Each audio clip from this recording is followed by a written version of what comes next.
प्राण को तो जब पढ़ाना चाहिए था जब वो जीवित था, जब वो जीवित था, ताकि इस ज्ञान को सुनकर वो डर के बुरे काम ना करता और उस पाप से बचता।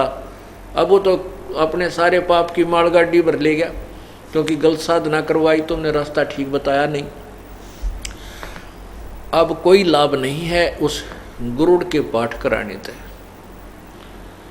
क्योंकि आप अधिकारी भी नहीं हो। यदि कोई धार्मिक यज्ञ भी करना चाहे तो हम अधिकारी नहीं हो। कोई भी व्यक्ति पाठ कर देने से कोई भी कथा करने से किसी व्यक्ति को लाभ नहीं हो सकता। कहते हैं गुरु बिन माला फेरते हैं, गुरु बिन देते दाने हैं, गुरु बिन दोनों निष्फल हैं, जय पूछो वेद पुराण। गुरु बिन यज्ञ हवन ना की होम ना की जय है, गुरु की आज्ञा माए रही जय। गुरु बिन यज्ञ हवन जो करही, मिथ्या होवे कबू ना फरही। अब गुरु कौन है? गुरु का अर्थ है जो तत्व ज्ञान यानी सच, जो ज्ञान प्रदान करता है, आध्यात्मिक ज्ञान प्रदान करता है, जो सच्चा ज्ञान देता है, उसको गुरु कहो चाहे सतगुरु कहो। सतगुरु तो इसलिए कहना पड़ गया कि नकली गुरु हो गए।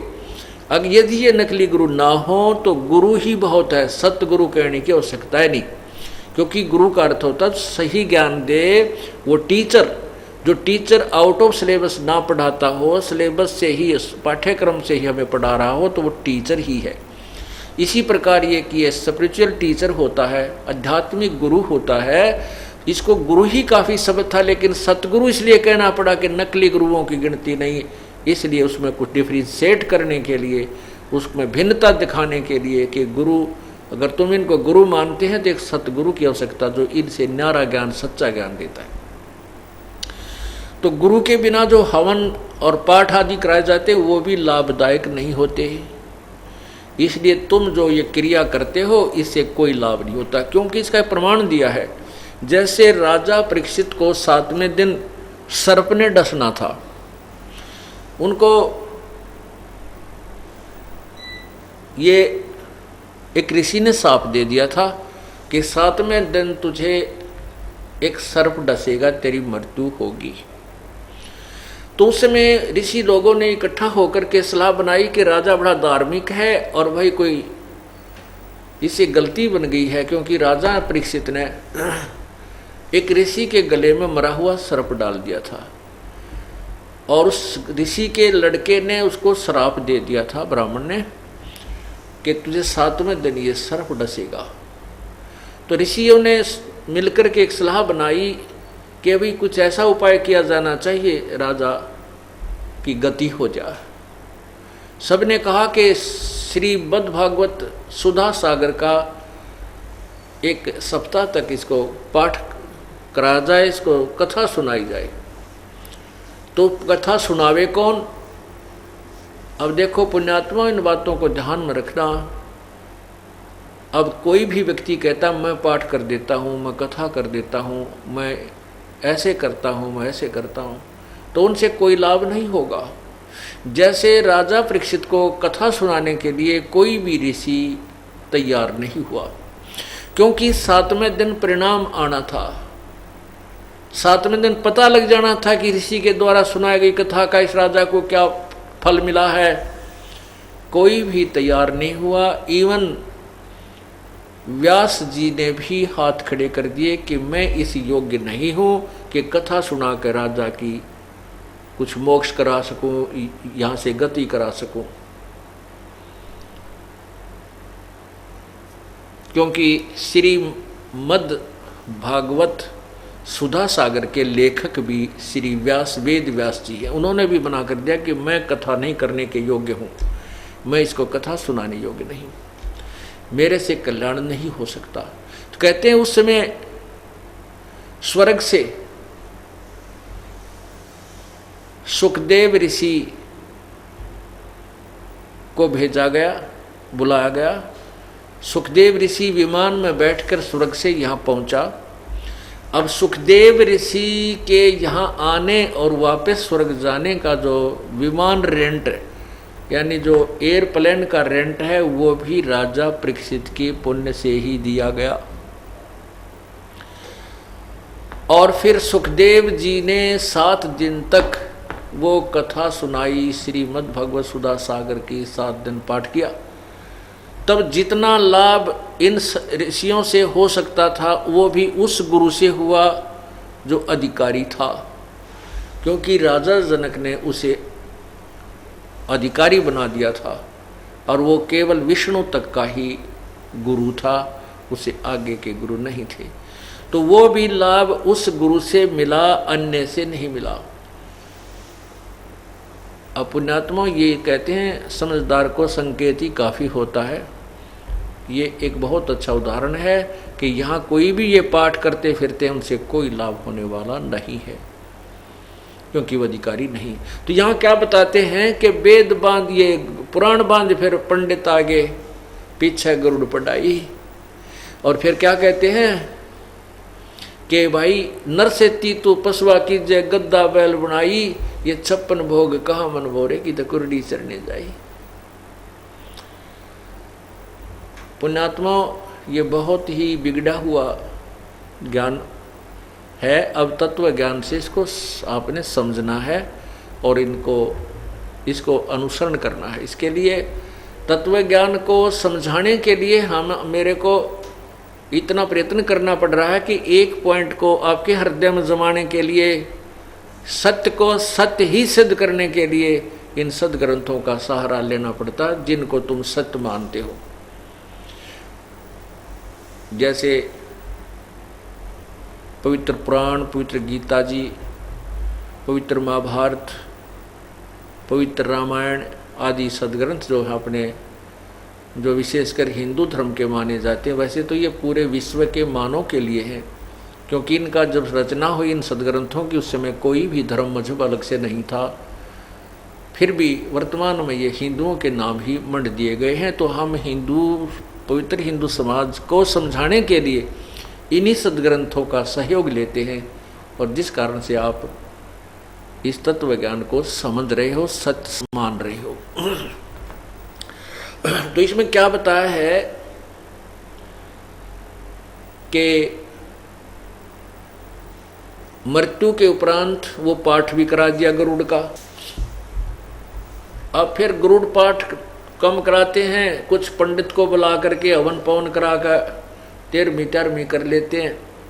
यानी वो घटा घटू का थोड़ी सी ये इतनी बना ली, ब्राह्मण आवेगा, हवन करेगा, मंत्र बोलेगा, रोटी बनाओगा और खाओगा, फिर पाछा हम खाएंगे, जो भी है। ब्राह्मण मीन गुरु जी। ब्राह्मण कोई जाति अलग नहीं है। ब्राह्मण सोए जो ब्रह्म पहचाने, पंडित सोए जो पिंड की जाने। फिर भी हम उनको गुरु मानते थे, वास्तव में गुरु नहीं थे, क्योंकि उनको सदग्रंथों का भी ज्ञान नहीं था। अब फिर क्या बताते हैं कि नर से तीतु पशुआ कीजिए, फिर गद्दा बैल बनाई, ये 56 भोग का मन भोरे की तो कुरडी चढ़ने जाई। अब हम कितना सुंदर आहार करते हैं, बढ़िया फुलके खाते हैं, कभी खीर बना लें, हलवा बनावे, काजू किस्म, सेब संतरे, दही घी मक्खन, और भाई कभी लाडू जलेबी भी खाते हैं। कहने का भाव ये है कि इस मनुष्य शरीर में प्रभु ने हमें कितना सुंदर आहार दिया है, और एक सत्य भक्ति ना करने से, भक्ति भी करें और वो भी शास्त्र विधि को त्याग कर मनमानी पूजा करने से कोई लाभ नहीं होता, वो भी आपका जीवन व्यर्थ होता है। और फिर भक्ति नहीं करते, उससे फिर हमने क्या मिलता है, जैसे कि फिर बैल बन गया, गद्दा बन गया। उसमें कहते हैं ये 56 भोग नहीं मन बोरे की तो कुरडी चरने जाई, ये सुंदर आहार नहीं प्राप्त कर सकेगा।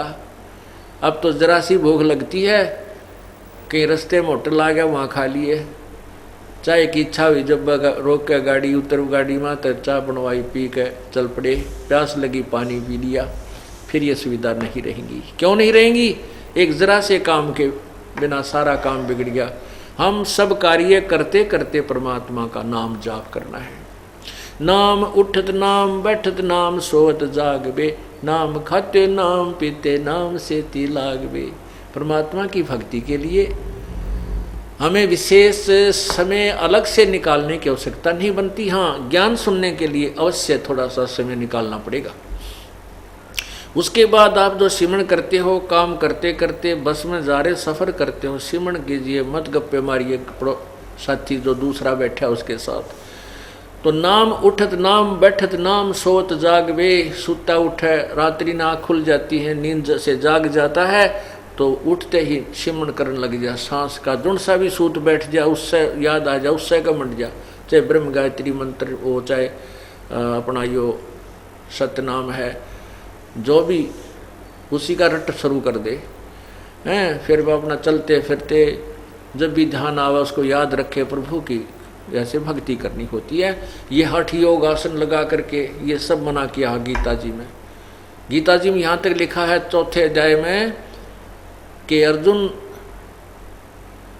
यदि तू हठ योग करके बैठ गया, यानी एक स्थान पर बैठकर साधना करने लग गया, तो तेरा निर्वाह कैसे होगा। इसके लिए 8वें अध्याय के 7वें श्लोक में कहा कि तू युद्ध भी कर और मेरा सिमरण भी कर, क्योंकि युद्ध से कठिन कोई काम नहीं होता। और उसको करते करते भी, युद्ध करते समय भी भगवान को भजना होता है, तो आम काम में तो हम आसानी से प्रभु की याद बनाए रख सकते हैं। तो इसलिए परमात्मा की भजन भक्ति के लिए हमने विशेष व्यवस्था की आवश्यकता नहीं पड़ती, फिर भी हमने साधना ठीक शास्त्र अनुकूल करनी चाहिए। तो ये बता रहे हैं कि ये 56 भोग कहाँ मनबोरे, फिर कुरडी चरने जाई, फिर ये सुंदर आहार नहीं रहेंगे, फिर पशु बन के क्या खाएगा, कैसे रहेगा। समय पर सब इच्छा से नहीं खा सकता, भूख लगी रहेगी, नाक डल जाएगी, बैल बन जाएंगे और बन जाएंगे किसी रस्से के साथ। अब फिर क्या आता है कि प्रेत सिला पैजा बिराजे पितरों पिंड भराई, बहुर श्राद्ध खान कुआए काग भय कलमाही। ओए होए, अब कितने निर्णायक ज्ञान दिया है। क्या कहते हैं, रबोड़ी सी दुनिया गुरु बिन कैसे सरिया, अरे भोली सी दुनिया गुरु बिन कैसे सरिया। क्या बताते हैं, अपने लला के बाल उतरवावे, देखो कैंची ना लग जइया, एक बकरी का बच्चा लेके उसका गला कटैया, रे भोड़ी सी दुनिया गुरु बिन कैसे सरिया, रे भोड़ी सी दुनिया गुरु बिन कैसे सरिया। कच्चा कच्चा पाका भोजन बना के माता धोकने गैया, उस माता ऊपर कुत्ता मुते, वो क्यों ना मर गैया, रे भोड़ी सी दुनिया गुरु बिन कैसे सरिया।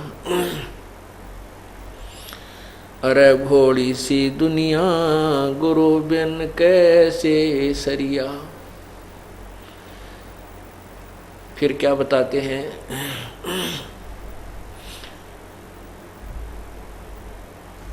अब